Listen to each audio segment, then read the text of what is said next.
Surgeon, आपका नाम ये सार्जन क्यों पड़ा? ये चीज में काम करते गए अलग अलग जगह नया नया जगह।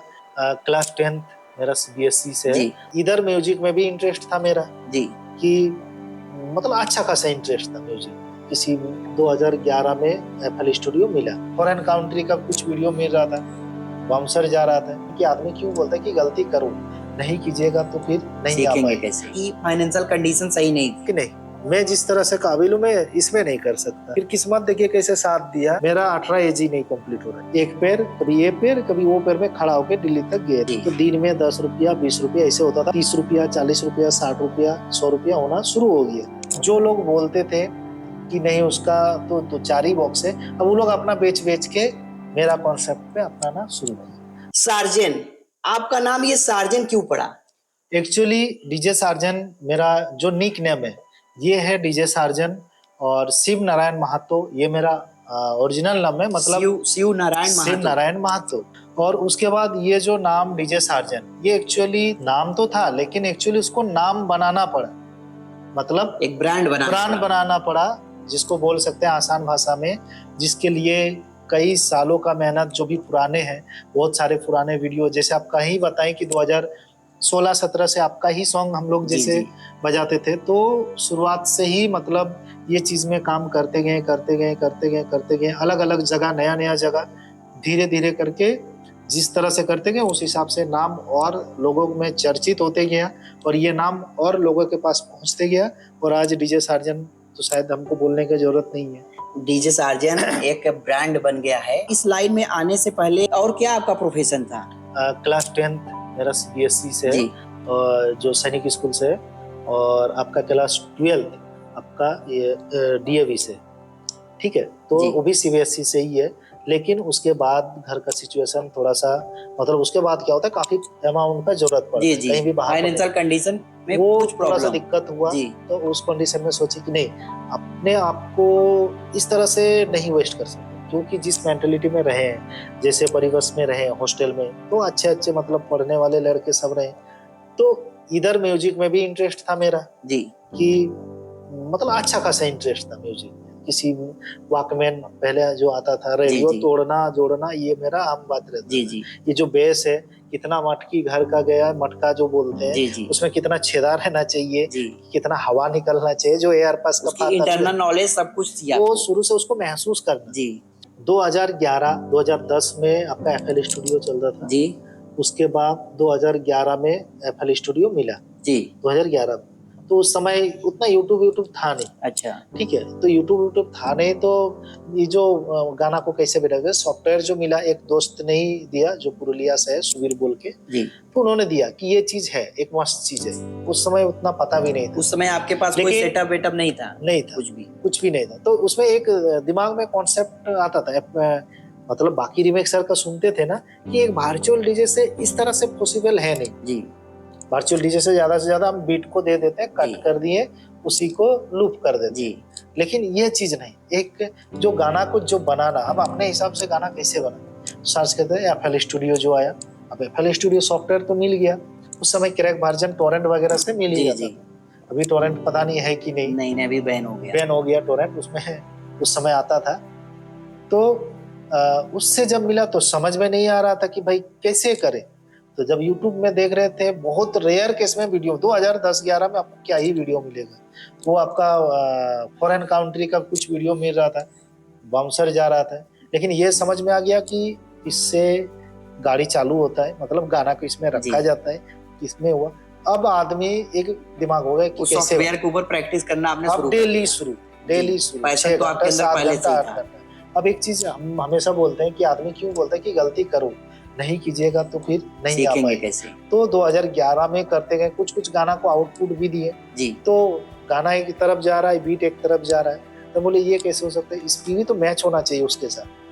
फिर धीरे धीरे करके 2000 आपका 12-13 तक कुछ बांग्ला गाना जो छोड़े थे काफी ज्यादा वायरल हुआ था, वो पूरा वेस्ट बंगाल में भी था और इधर झारखंड में भी चला था काफी। उसके बाद से धीरे धीरे अपना कोठा गाना, कुछ भोजपुरी गाना, फिर 16 आते आते फिर बिजी हो गए। तो ये हम मान सकते हैं कि ये सेटअप आपने 2016 में ओपन किया। 2015 में था। 2015 में? 2015 में। तो उस समय भैया आपके पास, जैसे आप बता रहे थे कि फाइनेंशियल कंडीशन सही नहीं थी, तो ये सब स्टार्टअप के लिए कहाँ से किया, कैसे मैनेज किया सब तो कुछ? उस समय जब फ्री हो गए, मतलब समझ में नहीं आ रहा था क्या करें, किसी के साथ मेंटलिटी भी मिलना जरूरी है। हॉस्टल से हम आए, तो उसके बाद सोचे कि नहीं कुछ करना है, अगर मेरा पढ़ाई लिखाई कुछ चीज में भी ऐसे फ्री नहीं रहना। तो उस समय चल गए मोबाइल सीखने के लिए जी। जैसे सॉफ्टवेयर हार्डवेयर सारा चीज सीखने के लिए। उन्होंने बोला 6 महीना लगेगा, हमने बोले नहीं, उसका हमको आधा समय में सीखना है, हमको डेली क्यों ना आना पड़े। मैंने 3 महीना में कंप्लीट किए। उसमें 1-2 वैकेंसी आया जिसमें रांची में जाके ट्राई करना पड़ा, तो वहाँ भी सक्सेस हुए। वहाँ से फिर सिलेक्शन होकर दिल्ली भी गया, उसमें 12-13 हजार रुपया का दे भी रहा था उस समय में, आपका 2012 में शायद दे रहा था जी। तो मैंने बोला कि नहीं, मैं जिस तरह से काबिल हूँ मैं इसमें नहीं कर सकता, क्योंकि तो 5 हजार तो ऐसे ही खत्म हो जाएगा वहाँ, तो क्या करेंगे। और ये तो एक लंबा समय तक एक मोबाइल बनाने वाला को कितना पैसा देगा, कितना बढ़ा सकता है, 28 हजार 30 हजार क्या आने वाला जनरेशन में। तो उस समय मेरा 17-18 का एज था।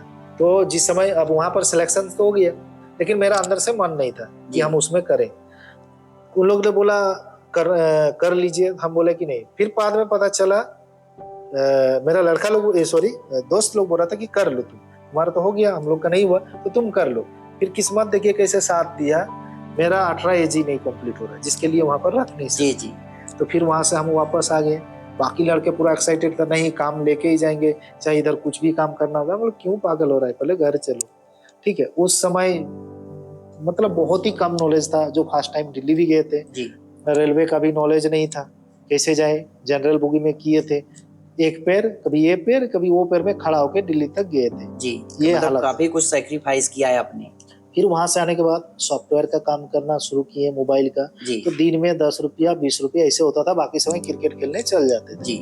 फिर क्रिकेट खेलने चल, क्योंकि उस समय खेलने का भी ऐसा कहीं मैच उच हो रहा है तो बिल्कुल। फिर हुआ कि नहीं, अब कुछ करते हैं कि अपने पास अब गाना सॉन्ग डाउनलोडिंग उस समय होता था, तो चलो सॉन्ग डाउनलोडिंग करते हैं। तो उसमें अपने पास कंप्यूटर नहीं था जी। ठीक है, तो कंप्यूटर जब नहीं था तो किसी तरह एक दोस्त लिया था, तो उनको बोले, उसको नॉलेज नहीं था, उनको बोले कि आओ तुमको सिखा देते हैं और इससे कुछ पैसा भी आ जाएगा। पापा नौकरी करते थे, लेकिन मेरा कहना था कि नहीं, हम उधर से ये नहीं करेंगे। वो थोड़ा बहुत मदद कर सकते थे जी। लेकिन नहीं, जब तक हम शो ना करके दिखा दें कि हम भी 2 पैसा रेवेन्यू कर सकते हैं, जनरेट कर सकते हैं, तब तक उनसे हेल्प नहीं लेंगे जी। तो दोस्त का सीपीयू लिए, सीपीयू चलता था उस समय, 9,000 में सेकेंड हैंड लिया था। उसमें डाउनलोड भी करना शुरू किया, थोड़ा बहुत उसको भी बता देते थे, धीरे धीरे करके चलाना शुरू किया। फिर शुरू किए कि नहीं, अब 30 रुपया 40 रुपया 60 रुपया 100 रुपया होना शुरू हो गया जी। उसके बाद सोचे कंप्यूटर का थोड़ा सा हार्डवेयर का काम कर लेते। फिर धनबाद गए, वहाँ पर हार्डवेयर का थोड़ा बहुत सीखना शुरू किया, सॉफ्टवेयर कैसे चला जाता है, तो थोड़ा बहुत काम आता था। उसके बाद आपका ये मोबाइल वाला जो सॉफ्टवेयर वाला काम, क्योंकि CBSE है तो उसमें नॉलेज था, तो नोकिया को उस समय ज़्यादा सॉफ्टवेयर चलता था, चाइना मोबाइल का ज़्यादा सॉफ्टवेयर चलता था जी। तो IMEI वगैरह ये सब सॉफ्टवेयर इशू आते रहता था उस समय नोकिया में, आते गया। फिर 200 की जगह 400 500 600 पर डे होते गया। 3-4 साल 2015 में सोचे कि नया सेटअप एक करते। उससे पहले 2013 में एक दोस्त को सपोर्ट किए थे, अरे तुम 4 बॉक्स लो, 2 बॉक्स लो सॉरी, और इसमें चलो इंटरेस्ट के हिसाब से खुद भी चल जाते थे, बजाते थे, और एक मस्ती टाइप का रहता था उस एज में जी। तो फिर देखे सार्जन अच्छा खासा नाम कमाए उसमें, लेकिन जिसको दिए उन लोग को दे दिए कि अब तुम लोग चला, हम तो दुकान में रहते हैं, तो वो लोग चला नहीं पाए। तो हम बोले कि नहीं, अब अपना रहना चाहिए। जिस समय 4 बॉक्स जो 3-3 स्पीकर वाला इधर उतारे, तो जब उतारे तो लोगों का काफी जगह का काफी लोगों का कहना था, अरे उनके पास 4 बॉक्स है। जैसे 2-4 जगह बजा, नाम होने लगा, तो लोगों को लगा अरे उनके पास तो 4 बॉक्स है, मेरे पास तो एक घर भरा हुआ है, वो थोड़ी सकेगा हम लोग से जी। मैंने एक ही चीज बोला, मेरा जो सिस्टम है उसको अच्छा से बजाओ, लोगों को अच्छा लगेगा जरूर बुकिंग। इस तरह से हर एक जगह जैसे जैसे जाते गए, जो पार्टी को रिस्पॉन्स मिलते गया। जो लोग बोलते थे कि नहीं उसका तो 2-4 ही बॉक्स है, अब वो लोग अपना बेच के मेरा कॉन्सेप्ट पे अपनाना शुरू किया। 3 स्पीकर से 4 स्पीकर, 4 से 5, 5 से 6, ऐसे धीरे धीरे कारवां बढ़ता गया।